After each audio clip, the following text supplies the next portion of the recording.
Disease is about more than just lab results. It's about getting your life back. Today, we explore how the right approach can reverse heart disease, restore your vitality, and help you truly heal. Welcome to WellWaveNOW, your portal for actionable wellness insights. Meet your empowerment team, Breck, the healthcare disruptor, decoder of medication complexities, and a community and integrative wellness expert. Dr. Bob Levine, renowned brain researcher and national leader in drug-free pain elimination. And I'm Tim Daniels, Wellness Plan Manager, builder of personalized wellness approaches as unique as you are to optimize your wellness with an expertise in pulse electromagnetic field therapy. Together, we are your wellness catalysts, committed to elevating your health, enhancing your functionality, and optimizing your performance at every life stage. Our objective is to provide you with innovative strategies to boost your happiness and unlock your body's full potential. WellWaveNOW, where timeless wisdom lights your wellness path. Joining us today is Mary Yuter, a cardiac ICU nurse who worked to become a rehabilitative and preventative wellness expert. She is the founder of Heart to Soul Cardiac Wellness. Mary's 9-week Heart Health Accelerator program, as part of that, has helped countless individuals reverse heart disease and regain their vitality. Well, welcome to the program, Mary. It's great to have you. And before we dive into to everything here, Mary, help us and those who are listening here, better understand, heart disease and the pressures of and issues of today that are causing heart disease.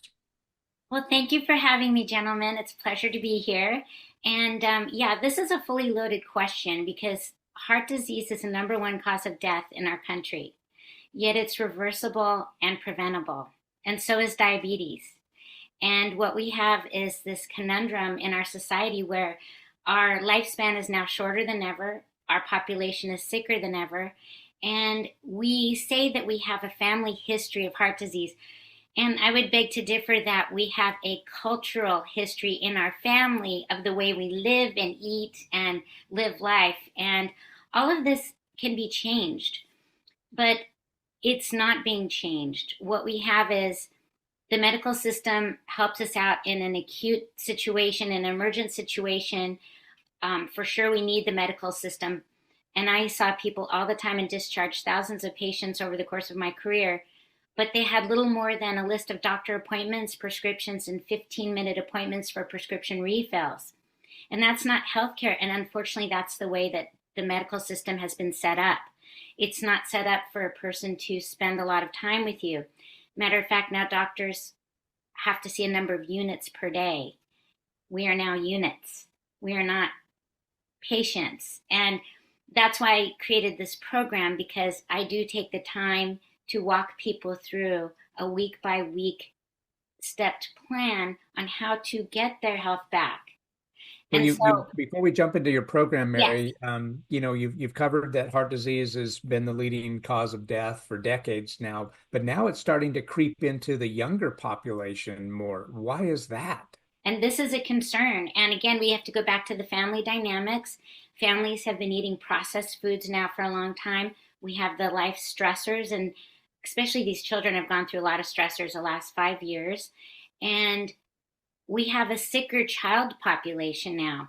For example, 1 in 22 children is born with autism in California and 1 in 34 throughout the country. So as RFK Jr. has said, a sick child is a customer in the pharma industry for life. So if you get a child sick in the beginning, they're now a customer for life. And it seems like our health system is upside down. It's really a sick care system, not a health care system. And it is impacting the children now. Yeah. So when you look at the what you touched on with environmental and lifestyle, what are some of those changes that we need to think about doing, or have you started training people to do to make those lifestyle changes? Sure. Well, we have 3 types of main stressors to the body. We have physical, emotional, and chemical. And the physical is, for example, we have a trauma or an injury. That's one example. Or we have a heart attack. Emotional can cause a lot of problems too. If you have anger or angst or type A behavior, let's say, that can lead to hormone cascades in the body. That leads to inflammation. That can lead to heart disease. And then chemical, I'd say one of the biggest things people can do is a biopsy of their medicine cabinet, their cosmetics, and what they use on their body. Because if you wouldn't spoon it into your mouth, then you should not put it on your body, because your body is going to eat it through the skin. And we absorb so many toxins. And then we have toxins and chemicals in the air, which go into the soil and into our water. And then our soil is not as rich as it used to be, so we're not getting the nutrients in our food anymore. And that results in the necessity for supplementation. And I'm glad that you touched on the emotional piece of heart disease and how that affects us emotionally as well as socially. So thank you for covering that. And I didn't realize that we were just units anymore. Did you know that, Dr. Bob? You're on mute before you start talking, Dr. Bob. But did you realize that we're just units now and not even patients? That's not exactly what I always thought a unit was, but I guess that's what's happening nowadays. It's crazy. I wanted to ask a quick question.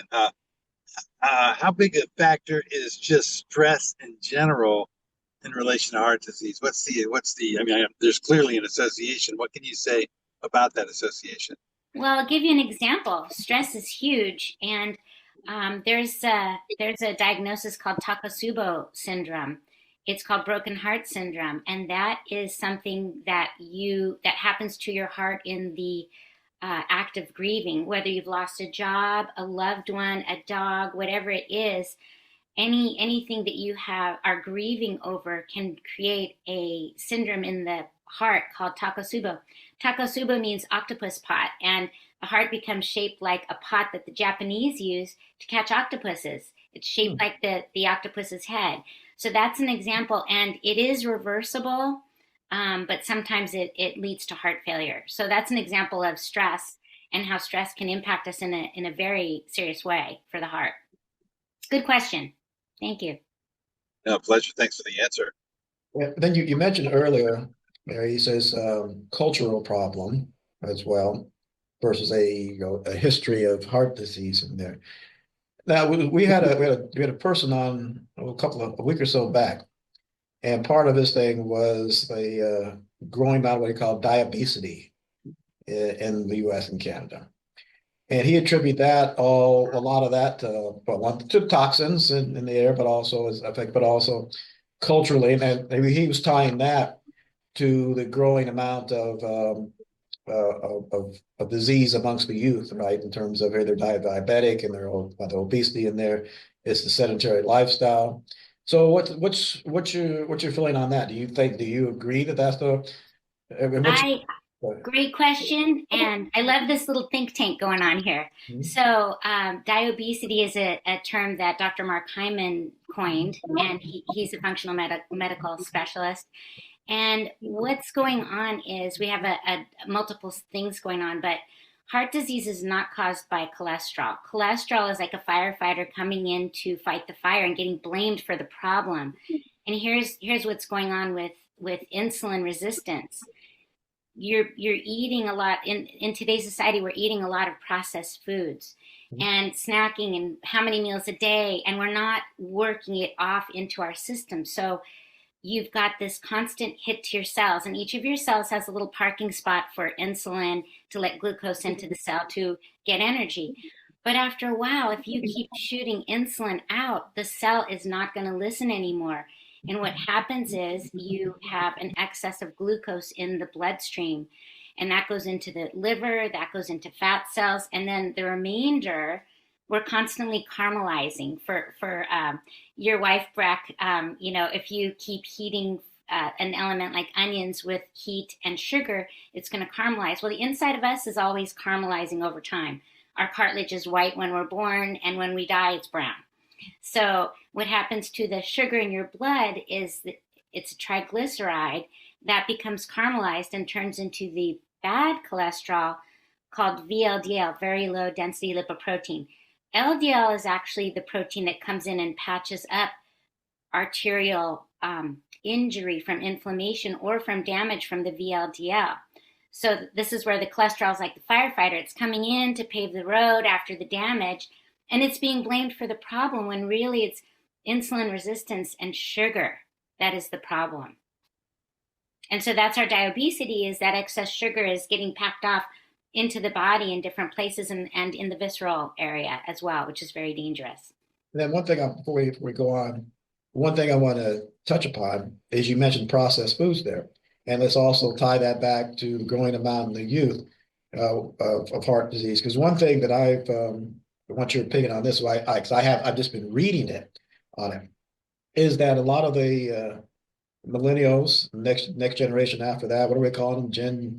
Gen Z now, and then they've got the ones after that, which are the alphas, but they're too young to do the real cooking, the alphas right now, is that they think they're going healthier by going plant-based, but a lot of the plant-based that they're eating is heavily processed plant-based.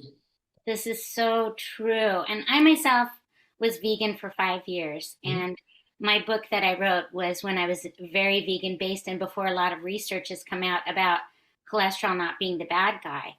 And I cooked a couple of those different kinds of burgers, and my friend's friend actually created Beyond Burger. And he used to experiment on my friend. He was a guppy for trying all this stuff. But anyway, when you cook that down, you've got tons of oil, and these things are full of processed oils. They're processed. It's not something that, that the body innately or naturally would eat and absorb. And we have to remember what we're eating is what we're becoming, and what we ate is what we eat. So finding the purest foods is so important, like the most healthfully raised animals. Up here, I'm so lucky, and it's part of the reason for the move is because I recently moved to upstate New York, we drive by these farms and we see the cows grazing on the hill. We see how well they're taken care of. We see them grazing and then getting hay in the winter time. And they're just beautifully raised without hormones, without antibiotics, because there's no need. They're self-contained. They're not mixed in this huge area on top of each other. And I'm doing some pro bono work with a couple of farmers here to help them in their journey. We have a lot of Lyme disease up here, so that adds another complexity to heart disease. Okay, thank you for that.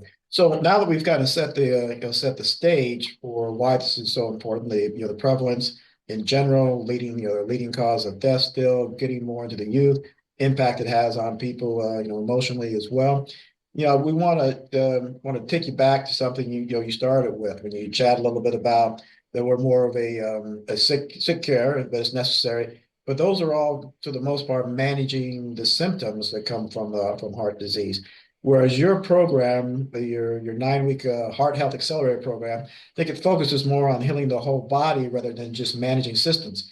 If you could walk us through your program and how it helps to not only reverse heart disease, but also, as you say, you're also, as you mentioned, it applies to people you're working with Lyme disease and other things, although that affects the health, but how it also helps not only reverse heart disease, but regain overall wellness. That would be fantastic, Mary. Sure. Well, you made a good point about symptom management, and the situation we're in is the 15-minute doctor appointments for prescription refills. So that equals disease maintenance and symptom management.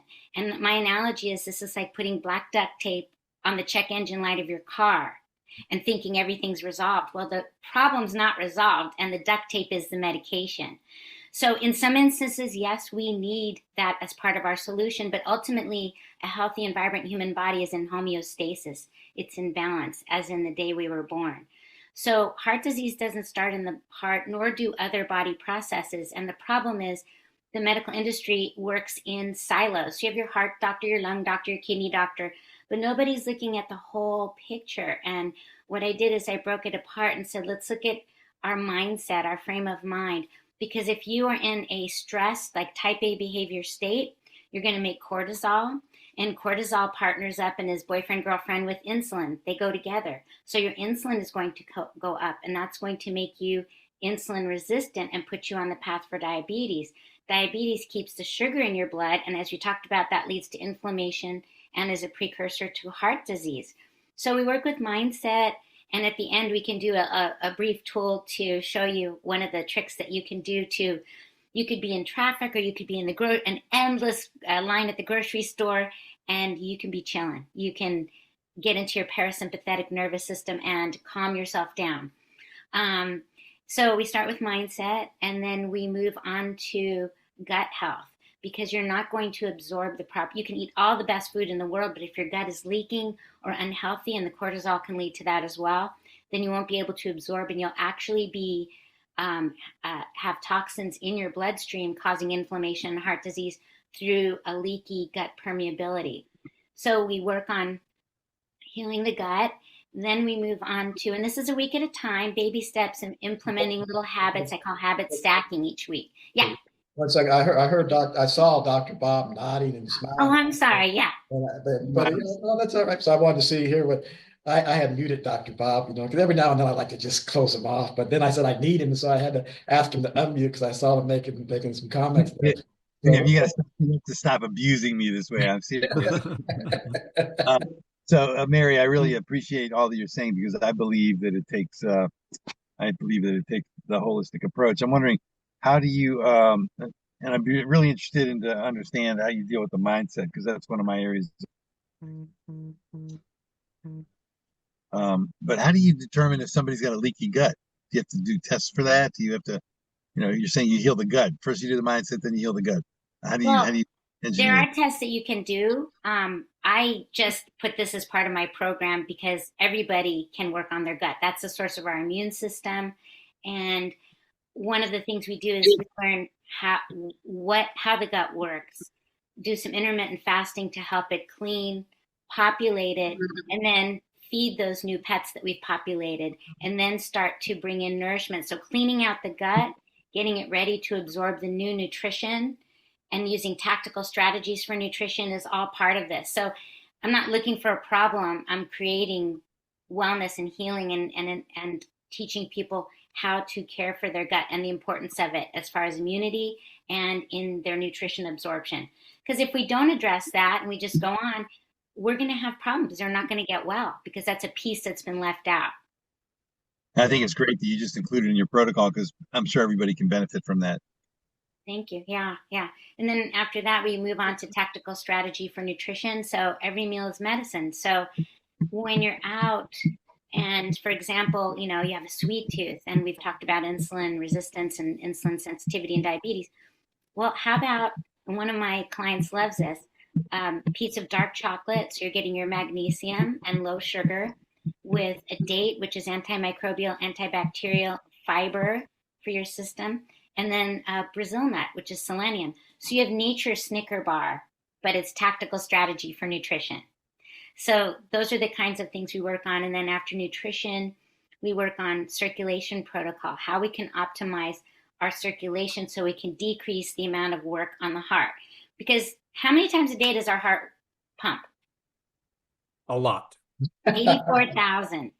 Give or take 84,000. That's like you doing 84,000 push-ups, one a second. Mm-hmm. And so Breck can do that. Breck does 2 push-ups a second. One-handed. Yeah.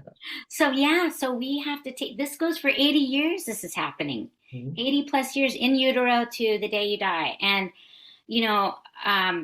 we just don't think about that enough. And we've got to support and make it as easy as possible. So improving circulation is another great thing. And how do you go about that, Mary? What is something you can do? Little tips, like, I hate the word hack because it means you're getting around you're not professional. It's just a hack job. Mm-hmm. But a tip that you can do is have a clove of garlic each day, raw garlic. Now this is not before you get on a plane, because you're not going to be friendly with the flight attendant or your neighbor. But on a daily basis, a clove of raw garlic sliced up, and you wait 15 seconds at least, because there's an enzyme in there that is called allicin. It converts to allicin, allicin. That's what can help with your blood flow and cholesterol. And then cayenne pepper, about 1/8 of a teaspoon in your coffee each morning, with some cardamom and some cinnamon, which is good for glucose control. A little bit of honey, antimicrobial, gives it flavor. Some raw unpasteurized milk, and you've got a nice coffee. And the cayenne pepper has so many benefits, but it heals up the damage in the arteries. It thins the blood, and it helps with the microvascular circulation. So you've got a triple whammy there in one thing. So a couple of things. And one, I can't. I just sent Breck and Dr. Bob a little article they probably hadn't had a chance to read yet because they're on this raw milk kick like you too. So, but I'm not. So we'll have you comment on that. But one part you mentioned, wait 15 minutes on the garlic. Are you saying wait 15 minutes after you slice it before you Correct. ingest it? That's just want that. Correct. Yeah. Okay, and I'm going to wait a lifetime before I drink raw milk. I'm pasteurized. Well, the pasteurization is what harms the proteins. And there's a protein in milk called casein, and casein has been linked to prostate and breast cancer by T. Colin Campbell, who wrote the China study. And he did a lot of research on the westernization of the Chinese culture, specifically with them drinking milk. And again, in my book, and I was not a proponent of dairy at all. Now I am a proponent of it. And I have, again, beautiful farms up here looking at the animals and their processes and the taste. It's like what I used to drink when I was a kid. Now, the problem with cheese, unless you get it at a place like I am, the problem with cheese is they use an enzyme now that's vegetable based, and it's created by Bill Gates. He's got a big lock on this vegetable based, I think it's an enzyme, or it's not whey, but an enzyme. And so raw milks from Europe are a good way of getting a lot of health benefits. Raw milk, cheese. So cheese.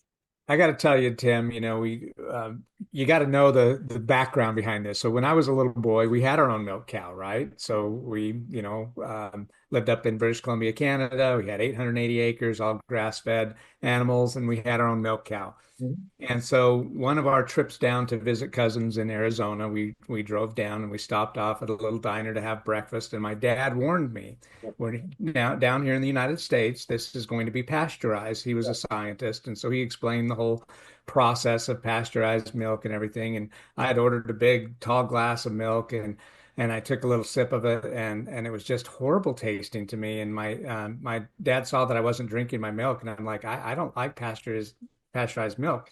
And so he took the cup and smelled it. It was soured milk. It was so that's why I didn't like it. It was that it was soured, not that it was pasteurized. So that's my funny story. But hey, Mary, you mentioned that heart disease doesn't start in the heart, and I think that might be a surprise to some of our listeners today.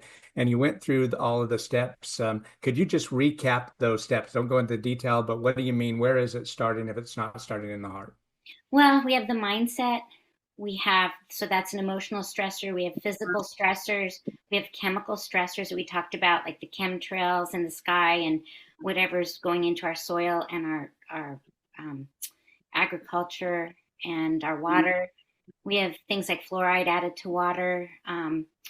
We've got cultural assimilation, where we live maybe in Louisiana and we eat this completely inflammatory food and saturated fats, and we're causing a conundrum in our body. But this is something that we have had going on a long time through generations, and the food has gotten worse, so the people are getting sicker. So maybe this lifestyle wasn't as bad then, but with all the additives and everything, people are getting sicker. And another concept I've wrapped into my program after circulation is ayurvedic techniques. What can we do to help our body ayurvedically? But really, all of this together is what causes renal disease. So let's say you have hypertension as a result of the diet and the stress, and maybe you have obstructive sleep apnea. So now you have hypertension. Now you're going to have renal disease. So all these things have now filtered into another problem.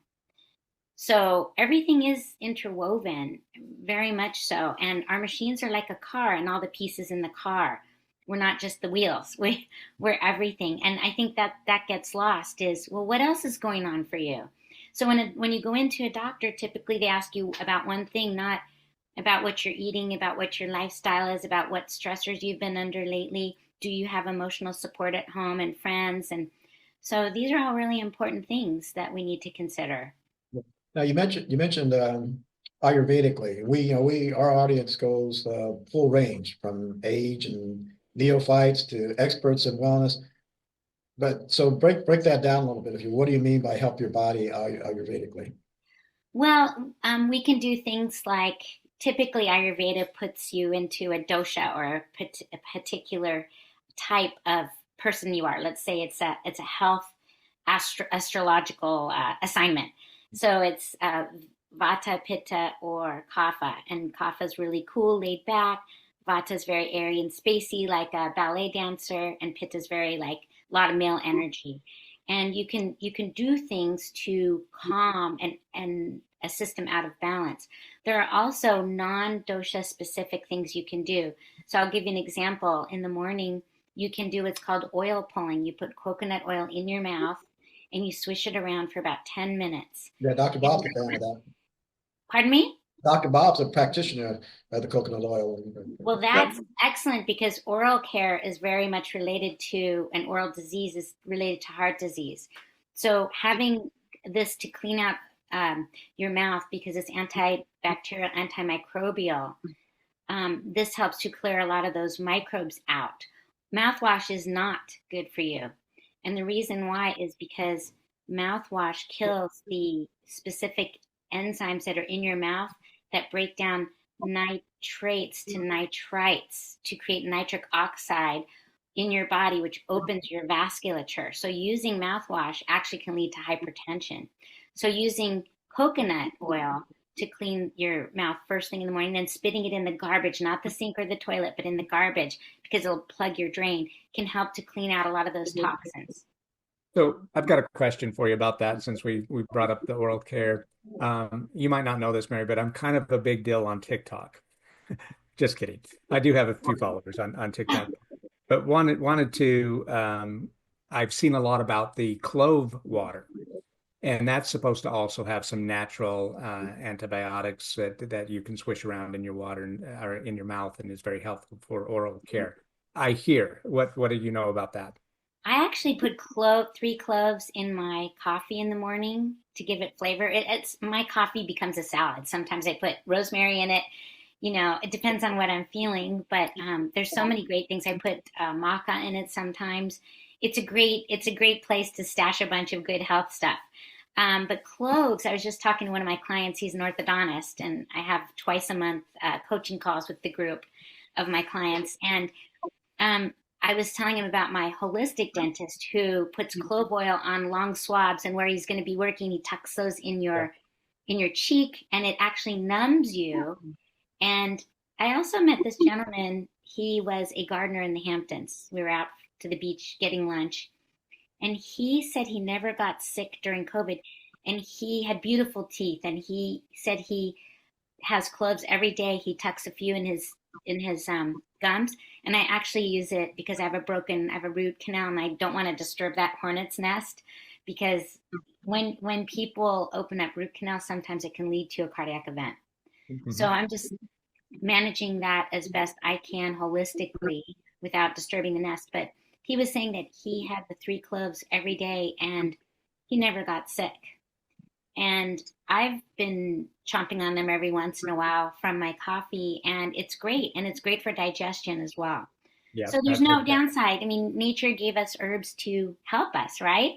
Yep. Yeah, that's excellent. Well, you've laid out a very transformative approach for us, but a lot of it has to do with the commitment of the individual and changing some of the things that may be the easy way out, right? Which is medications, which is processed foods. How do you help clients, with that change process? Well, I try to make it not seem daunting, and this is why it's over the course of time. And it's a 9-week program, but they have 18 weeks to complete it because life interferes. And then if they still can't, or they want to keep reviewing, I can help them with that and keep them in the program. I keep the coaching. There's no charge once they're done with the program. I've got people who've been with me over, for the last 2 years, and I don't charge for that coaching because I want them to have support. But the big thing to note is that little incremental changes over time lead to massive impact. So these little habits we're stacking on week by week in the program are analogous to a pilot, and he makes a 1-degree change in his flight path. So he's no longer going to New York, he'll land in Maryland. So that's the impact you can have, is you'll land in a whole different city from where you started if you make these little changes. Excellent. I appreciate you covering that because I know that is difficult, right? You talk about being able to completely reverse heart disease or completely reverse diabetes. I mean, there's a 50-year-old study where they've reversed diabetic blindness by proper diet, but man, that's got to be a commitment to that individual to really change what they're eating, what they're drinking, including exercise. I mean, everything that we talk about here at WellWave Now. It is a lot. It is a lot. And some people, you have to be ready. And I would say, I have a client who didn't want to do the mindfulness work. And his wife said, well, then why did you join this program if you're not going to do the steps? So she got him, lit the little fire under him. And he had a heart attack. He didn't know he had a heart attack. So he was really feeling sick. And he was a diabetic as well. And they said, you're having a heart attack. When you're diabetic, you have neuropathy, you can't necessarily feel things. So there are silent heart attacks in diabetics. So he had a heart attack, had stents. And then when he came to me, they were telling him that he was going to have open heart surgery 9 years later. So he said, I don't want that. And we got to work and he was very motivated and he reversed his heart disease, was able to cancel open heart surgery, reversed his diabetes. He was on 16 pills a day and now he's on none. Wow. And loving life. He's just meditates every day and says he can't do without it. So how do you, with that, Mary? So a couple of things, because I'm glad you said a success story. We were going to ask you to do so anyway. And if you've got another one, that's it. Share that be great if you want to. But so now, how do you verify the reversal of the heart disease for them? Their blood work. Okay. Everything's about the blood work. So we do inflammatory markers, we do lipid markers, we do your standard blood panel, hormone panel, which is very important. You want to look at your cholesterol because low cholesterol, some of these folks are too low. And if you don't have enough cholesterol because you're on a statin, then you're not going to make vitamin D, and that's going to hurt your immunity. You're not going to make your sex hormones, which is very important to your operations, not just sexual operations, but your operations. When you're lacking cholesterol from a statin, the brain is the organ that needs cholesterol. It's made of cholesterol. So we have an incidence of Alzheimer's, like going into the, crazy numbers now because all these people have been on statins. They have muscle deterioration from the statins, including it leading to heart failure. And then you have a decrease in insulin because the lack of cholesterol impacts the production of insulin. So now you have statins causing diabetes. So the goal is to get people off of this, stop the inflammation, drop the sugar, which is the biggest problem, eat better, and then your little teeter-totter is going to go back into homeostasis. You won't need medications. Right. But we do supplementation. We do things to support the body because so people, one of my clients said, wow, I went from 16 pills a day to now I take not as many, but I take a lot of supplements and vitamins and things he never took before and feels so much better. Okay. So, Dr. Bob, did you have something? Yeah, when they go from 16, are you talking about 16 pharmaceuticals a day? 16 pills. So what was he on? Does that include blockers, blood thinners? Does that include over-the-counter supplements? No, that was just his medications. Okay, when he goes down to 9, he's still taking 9 pharmaceuticals? No, he's down to none. You got to 0. 0. He's not on. His doctor said you can throw out all your meds. Okay, great. Sue, that's fantastic. Yeah. Beautiful. The thing is the medical system, even though I have doctors who endorsed my book, they're not recommending patients. Why is that? Because how does that make them look if this nurse is getting your patient off the medications? So, and that's not part of the diagnose and prescribe algorithm they have to go by. They can't do the things I'm doing. So it's really unfortunate that doctors are penned into these algorithms, if then, and they're not really helping patients in the post-discharge or general doctor visit. And this is why a lot of patients spend most of the time with nurses because the doctors have to see so many, if they're like in a PPO or HMO, they have to see so many units per day or they're not profitable. Yeah. And also they don't know how to do what you do, really. Most doctors have no clue how to do what you do. So, and they don't get paid. If they send them to you, and you get them off all their meds, it's going to decrease their practice, right? Yes, and the other thing is doctors are not rated on the health of their patients. They're rated on medication compliance. So doctors are very reticent to take my clients off of their meds. And one of them said, just eat half of your statin, just eat half your beta blocker, just do it that way, cut it in half. And, it's a flag when you start to decrease the amount of prescription or the milligrams. And, again, I don't blame the doctors. I worked with so many wonderful physicians. Bedside manner was amazing. They would have spent the time if they could, and they did the best they could based on the constraints of the system they work in. So, yeah. Okay. All right, beautiful. Love how you turn that one person around. I know you do that. I've done that more than once. You've done it numerous times. Have we touched upon all the components of your secret sauce there? So it was the mindset, it was the gut health, it was food is medicine, increasing circulation. Anything else that you work on with them, Mary? Every 2 weeks, twice a month, we have our calls, and in the calls, I have a new learning modality that we'll talk about. So last night we were talking about insulin resistance and what are some of the things that we can do to protect ourselves that are like little down and dirty tips. So for example, doing 25 squats after a meal. You're working your glutes, you're working your quads, the biggest muscles. Those are your insulin sinks. That's something you can do.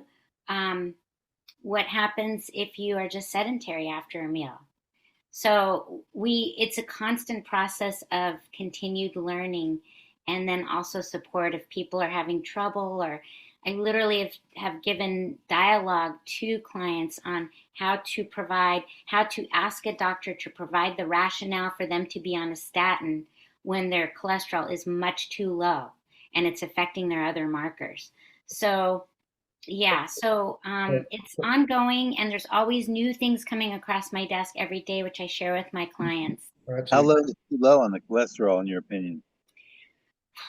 I've heard that 222 is optimal. It's not too high, not too low. So we went from 300 being norm to 250. Now they want it under 200, and that's to prescribe statins. So over 200 is definitely okay. I would say up to 250. You want your brain to have that cholesterol. You want your cell lipid layer to be complete. You want your muscles to get energy. And, we've been in this no fat, have low fat, no fat, all these seed oils. And that's gotten us, it's one of the things that's gotten us sicker. And then the parents saying, oh, you can have low fat this, low fat that. Kids' bodies need fat to grow. The right kinds of fats. So the whole low fat whole movement was just crazy. That probably got our country more sick than anything else, aside from processed foods, which are really bad, the chemicals. Right. Yeah, 100%. My mother had a cholesterol level of over 300 her whole life, and she always refused to take statins, and she lived to 84. Unfortunately, died of lung cancer, but it was never an issue. It's an anecdote, but nevertheless. There are a lot of holistic physicians who say that whatever your cholesterol level is, if you're otherwise healthy and you have a balanced food intake of healthy foods, you should not mess around with the cholesterol. I agree. And the only time cholesterol is a problem is when you have inflammation. So if you have high inflammatory markers, then that would be good rationale to go on a plant-based nutrition for a while until we get like this. And then we don't have the inflammation. We can start with our cholesterol. But good for your mom. That's awesome. Yeah. Hey, Mary, I want to mention real quick, because we have a live audience here as well, and you're really resonating with our live audience, rivaling the number of likes or hearts that Dr. Bob got on his presentation about pain-free without medications. But yeah, thanks to everybody that's on live. Trazi for Earth loves your comments and the topic, so thanks for following. Thank you. Thank you, everyone. Right. So I think what you added there, in addition to the mindset, gut health, food is medicine, supplementation, was a continuing education, but also you got into the exercise as well, right? So, and we did a series on there. We'll give them to your people for free. We did a whole series they can go take a look at on exercise as medicine, and truly, so it says we don't want to. Wasn't for fitness. It wasn't for aesthetic purposes. It was how do these forms of ancestral movement, Tai Chi and Qi Gong, resistance training, amongst others, how do they really work to chemically change and support your body in there? So I'm glad you mentioned that. Now, before Breck, Breck's got a sponsor who's going to want to let's do a little bit here, but before we get into that portion of that, one thing you're kind of like my dad. My dad was a fantastic cook, and people would always ask him for the recipe. And so he'd give them a recipe, but they'd always come back, and his name was TA. And they say, well, TA, that was great, but it's just not quite like yours. It was good, but it wasn't. And he said, well, turned to me and said, Tim, you know what I always do? I always leave out one ingredient so they can get good, but they can't be like me. Now, so Breck, Dr. Bob, and I, and you all use PEMF. We don't talk brands here. So now, in all this whole world with your clients, when do you recommend they use PEMF, and if so, why and when as part of your approach? My clients use it. They have purchased. I represent a certain company on my website, and my clients have purchased it, and they can't go without it. They are adamant that this has changed their life.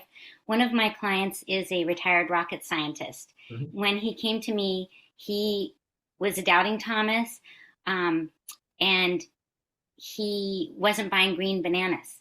Mm-hmm. He was that like, oh, this is it, And now he just bought his second motorcycle. He's 81. Yeah. And he tested he doubting Thomas. He tested his blood pressure before he did his treatment, 8-minute treatment. And then he tested it during, it dropped 5 points. And then he tested it 8 hours later, still down 5 points, even though he'd been moving around and enjoying his day. Mm-hmm. So it probably dropped it even more. So when you're opening up the microvasculature, what's the natural thing to happen to your blood pressure? You're opening up the gates, the blood pressure is going to go down. And, he just loves it. And my other client, 2 of my other clients have it as well. And they can't say enough good things about it. And this first one, the green bananas, mm-hmm. he was on his way skiing. Okay, he's 81. He's got his free pass in Flagstaff, and he's so excited. And he was sitting in the car with his friend, and he said he just had this smile on his face. And his friend's like, "What are you smiling at?" And he said, "Well, I did my PEMF treatment this morning. I feel like I had cocaine or something." But he doesn't do that, but he just felt so alive and great. And he was going to go skiing for the day. And he just, he's living his best life. Right. And then the other client is a doctor, and his wife actually injured her hamstring, mm-hmm. and it helped her heal up. And he uses that on himself for a history of cardiac disease. And then I used it off-label mm-hmm. on my dog who had an amputation. And this morning, when he sees the mat rolled out, he jumps on it to get his treatment.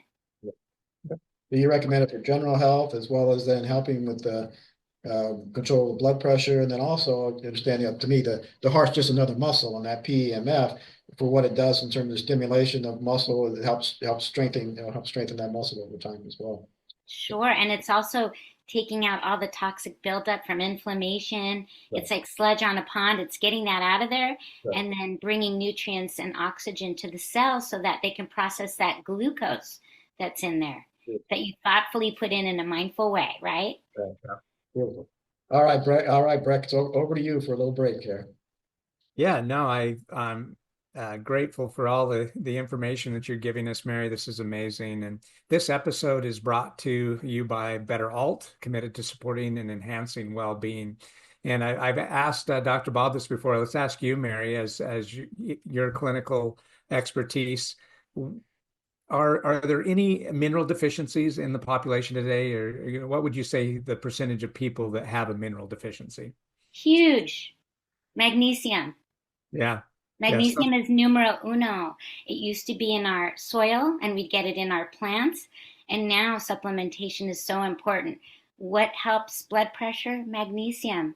If we're deficient in magnesium, one of the first things you can do is for your blood pressures, have some magnesium.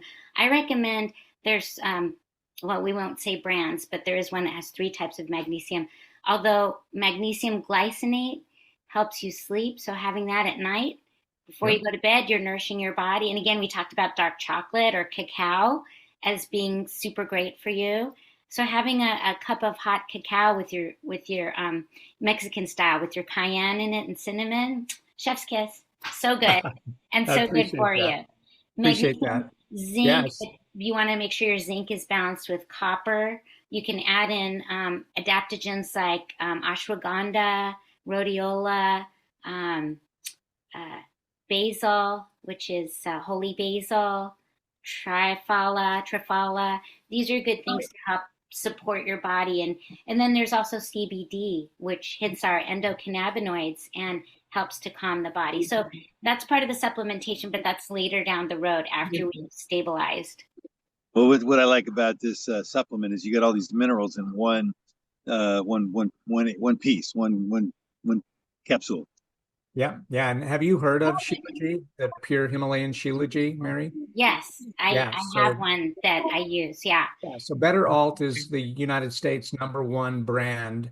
And according to independent studies and PubMed.gov, this particular supplement not only improves your energy levels, enhances cognitive function, supporting your healthy aging, which we're talking about, all while boosting your immune system with 85 to 87 of the 102 trace minerals your body needs just to live and survive. Like I said, it's the US #1 brand, Pure Himalayan Shilajit by Better Alt, available at thebetteralt.com, GNC, and other fine retailers. I have a discount code for those that are on TikTok. You just go to the TikTok shop. There's a discount code there for you as well. I'll also leave the link in the show notes. So back to the show. So Mary, I appreciate you going through all of that, all the additional things that may not be included in the Shilajit, but just looking at the minerals themselves, it's a pretty good coverage, right? 85, 87 of those minerals that are essential. Absolutely. And I believe Shilajit is a good cleanser, like a good detoxifier. Yep. So yeah. I don't see any downside to that at all. And it's natural. It comes from, I think it's old like peat moss that is degraded over time. So it's become these minerals. It's like a tar. So it's not the most pleasant thing, but you only have the size of a grain of rice, and that's it. What did Dr. Grant call it? The blood of the mouth. Yeah. Okay. So Mary, and that gets into it, lends itself to this next question. Only a couple more questions for you. I appreciate your time. Which is, this is all very, I almost hate the term holistic, why you hear me struggling with it, because it's been so overused, and now there's misconceptions about what it means. So let's talk about with your approach, as you explain your approach to people. How do you help them get, some of them how skeptical are they? And the ones that are skeptical, how do you help them get over that skepticism to at least give it a shot? Well, here's a question. If you keep having to get your prescription refilled, is it working? Some would say it is. Hey, I'm looking to keep it get a refill, but yeah, I would like to get off my medication. I don't like. They would have a tough time. Doctors have in the past have a tough time on compliance for me, and that's why I don't ever want to be on any medication, because I don't want to keep taking it forever. This is true. Yeah, and you'll hear me, Mary, say all the time, when those side effects of those prescription drugs outweigh the benefit you're getting, my goodness, you need to do something different. And then you're on another one and you become a pharmaceutical customer for life. And those aren't side effects. Those are toxic reactions your body's making. They've used the term side effect, but really my response to that is it's a toxic effect and a response that your body's making against it. And you listen on TV, they're marketing directly to the consumer. Ask your doctor about. So they're literally making you the salesperson to your doctor to get a sale on the drug. It's crazy. And then it says side effects up to and including death. And here's the thing, people get stuck in, I'm doing what my doctor told me to. And I have a friend who died. She was on a cancer medication, and she kept taking it because her doctor told her to. And she lost her balance, started to have falls, ended up in the hospital, then a ventilator, and just that was that. And It was completely unnecessary, But I think people who get told by us that, maybe you shouldn't be on this pharmaceutical and maybe there's another way, but they don't really know what the other way is. And I think they just don't know any better. So they're relying on their doctor who has this image in their mind of this all-knowing person, which is not true, obviously. It's not true. And you see, Dr. A has had exposure to these specific diseases or comorbidities, and then Dr. B does not. So it's not just what they've been trained, it's their exposure to certain things where they've learned from it. But again, yeah, people are so ingrained in that philosophy of doing what their doctor says, and it's hard to get them out of it. That is the challenge we have. However, we have the tides changing where people are starting to get sick and tired of being sick and tired. They're starting to see that this is not working for them. Let me get us back to the point here, Mary, on your program, and for everyone listening to the show that might want to take the first step towards heart health. What is that number one thing they need to do? Get rid of sugar. Sugar is alcohol. Sugar is processed foods. Really be mindful of the sugar because it causes damage in so many different ways in the body. So that would be number one. Number two, move your body. Number three, look at your mindset. Be grateful. Be grateful. Be great. Maybe things are going to absolute pieces in your life, but you know what? You woke up today. You have shelter. Your lungs are breathing, and your heart is pumping. And some people are turning their key in the lock, never knowing it's the last time they'll ever do that when they leave their house. So be grateful for all the greenery outside. Whatever it is, find things to be grateful for, because you know what? That's going to set your reticular activating system in your brain to be on alert for those things. And what that does is it starts to create new neural pathways, Dr. Bob, where you're having positive reinforcement in positive thoughts, and it's going to get you away from your worries, troubles, and negativity. And a lot of people, we're wired for negativity. We're wired for judging things. We're wired for assessing things because we want to stay alive. So our brain, our reticular activating system, is always going out there looking for the negative. If we can flip it to the positive, it's going to bring positive to us. Okay, great. So that's Mary, I got a question for you. Like, if somebody wants to get involved with your program right now, how do they do that? They can sign up with me at Heart2Soul, HeartToSoulCW.com, and there's a sign up there. Or if they'd like to talk to me, they can go to www.speakwithmary.com. Thank you, guys. Oh, thank you.